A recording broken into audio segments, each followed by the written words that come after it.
I don't know any groups who have had someone just be unable to play and they just grab somebody out of the audience and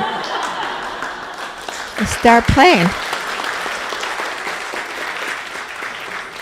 It's never happened to me, I can tell you that.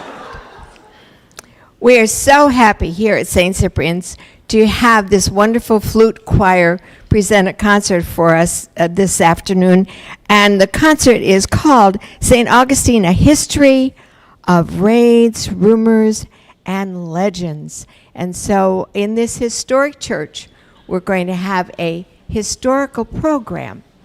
The flute choir, I first heard the flute choir at Romanza Festival last spring, and I just thought they were such great fun. I mean, when do you get to hear all different sizes and shapes of flutes playing together? It was just so great. So tonight, we are doubly happy to have you here. It's raining outside. We're cozy inside. And after this concert, I hope the rain has stopped because there's a lot of food over in Mission House, and I hope you will all come and help us eat that food. We have a little donation basket in the back and over at Mission House if you are so moved to help us keep this concerts going. And now, without further ado, let's welcome the flute choir.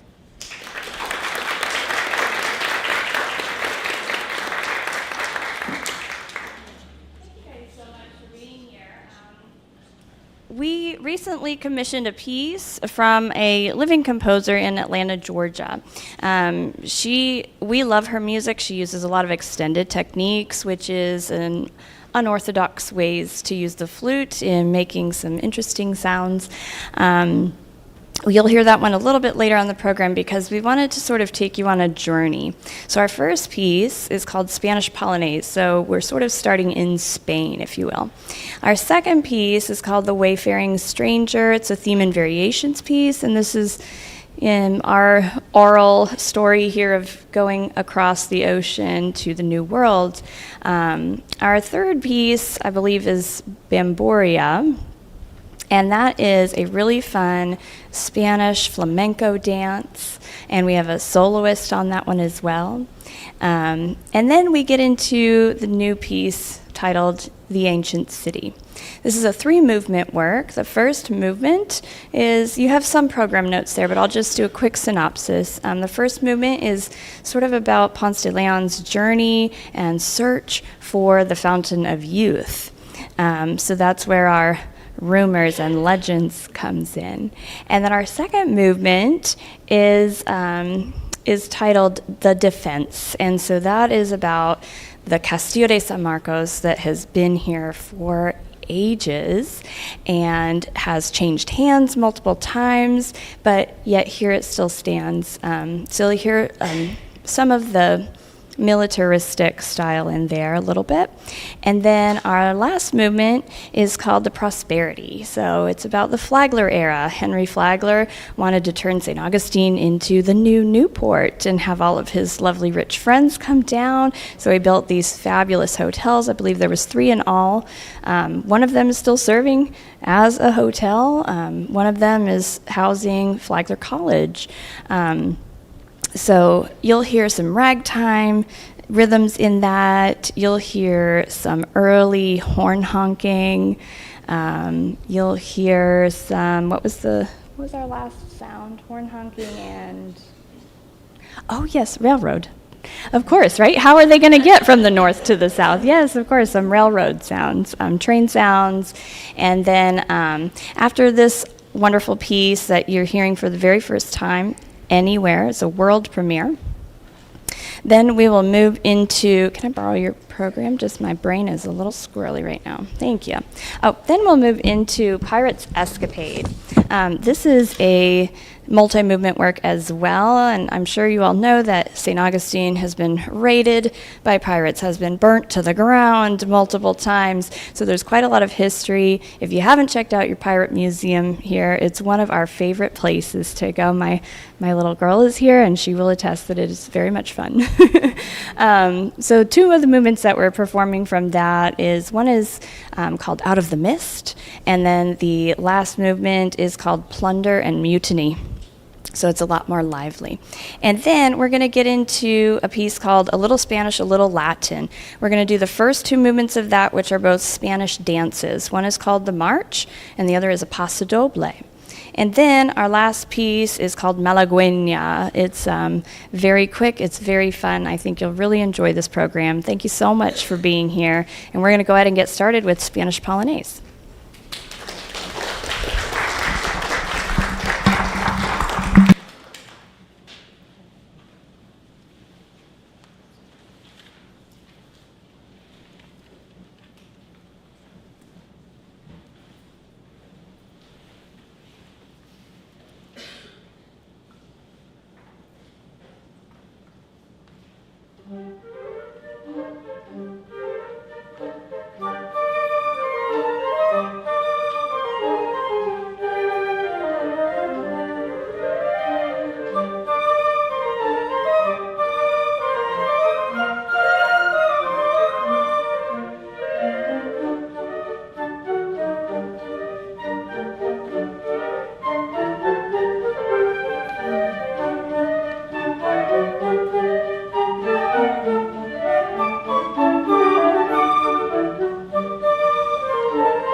Don Gottlieb conducting that piece. You'll see us taking turns back and forth here.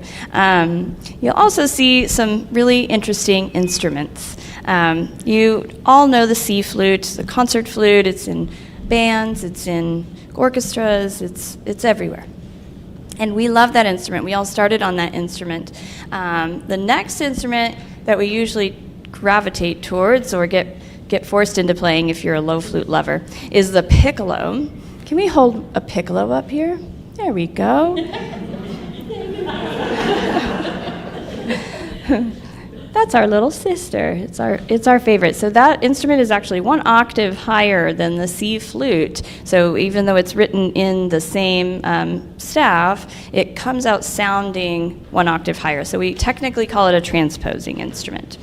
The next flute, as we get lower in our range here, is going to be the alto flute. So here we are. There we go. So as you can see, this instrument is quite a bit longer and also wider in diameter. This is a true transposing instrument, meaning that it's keyed in G. So this is the only instrument in the whole flute family that is in a different key than the one that you would hit on the piano. When you touch the key, that's the sound that comes out. This instrument, when you touch that key, a different sound comes out.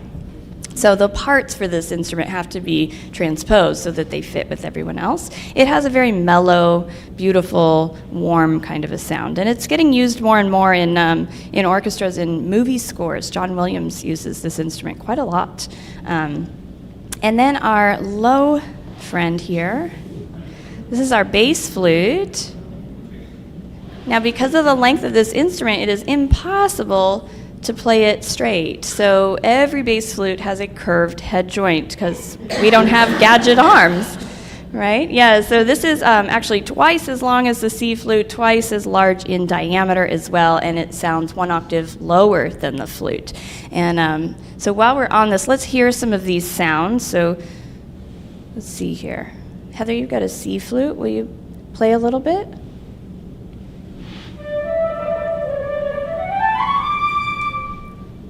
And then we'll hear our piccolo. Anne, would you mind just...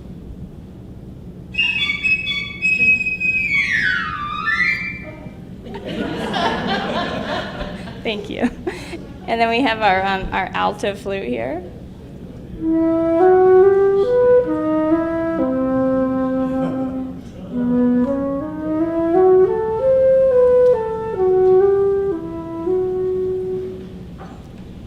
And our bass flute.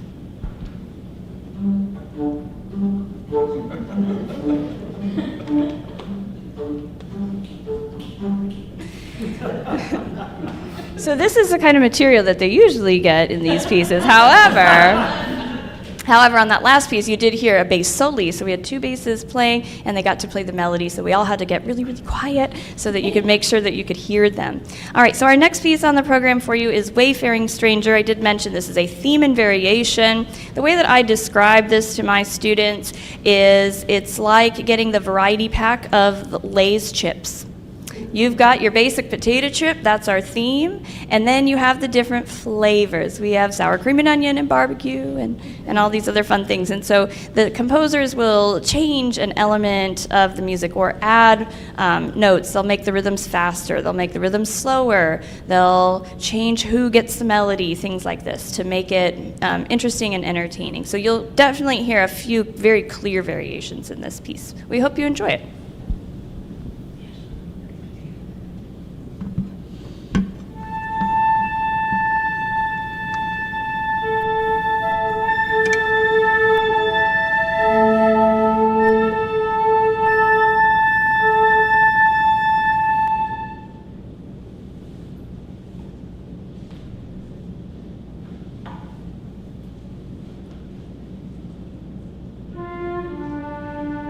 Thank you.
Okay, this next piece is called Bamboria, and it is a flamenco dance. And what's really fun about Spanish dances is the rhythm.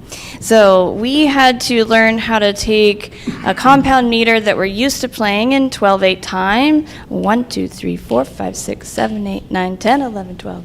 And we had to change where our emphasis went. So it's actually, instead of in 4 counts, it's now in 5. But we're going 1, 2, 3, 1, 2, 3, 1 and 2 and 1 and 1, 2, 3, 1, 2, 3, 1 and 2 and 1 and. So it's been a real challenge for us, but it's been really fun. And then we also get to feature Don Gottlieb on a flute solo around the middle towards the end of the section. We really hope you enjoy this piece.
notice that we rotate after almost every song, and this is because we're all really amazing flute players, and we don't all just want to be stuck on the same part all the time. So we rotate around so each person kind of gets to play what they want to play. Some players love to play piccolo, and other players say no thank you.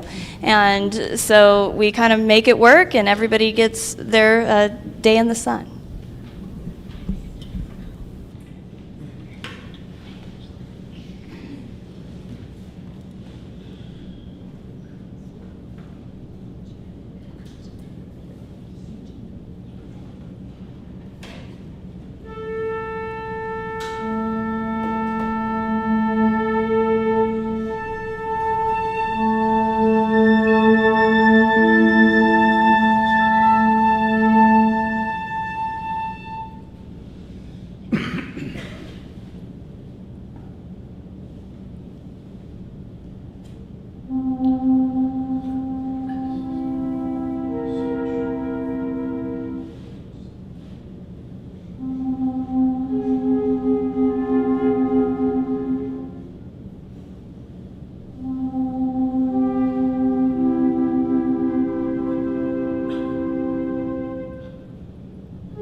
So we're missing one player, so I'm going to try and cover one of the parts and conduct at the same time.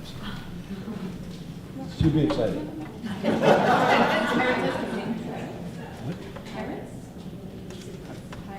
Oh, pirates. He'll do that next. All right.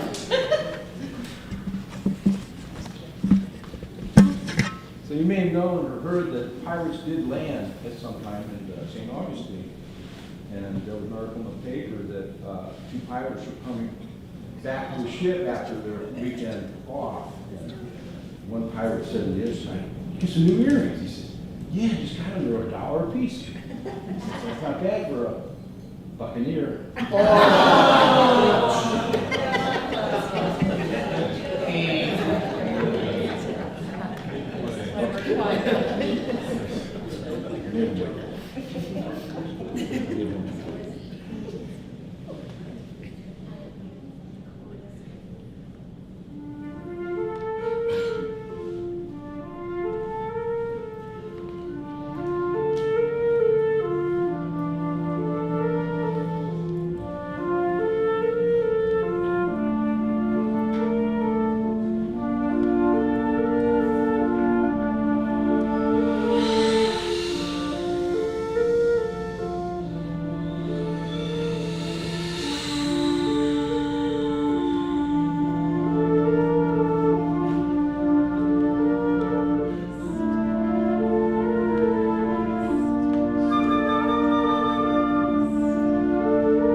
Angela will be featured on piccolo on the Pas de Doble on the second week.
Thank you.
Thank you all again for being here.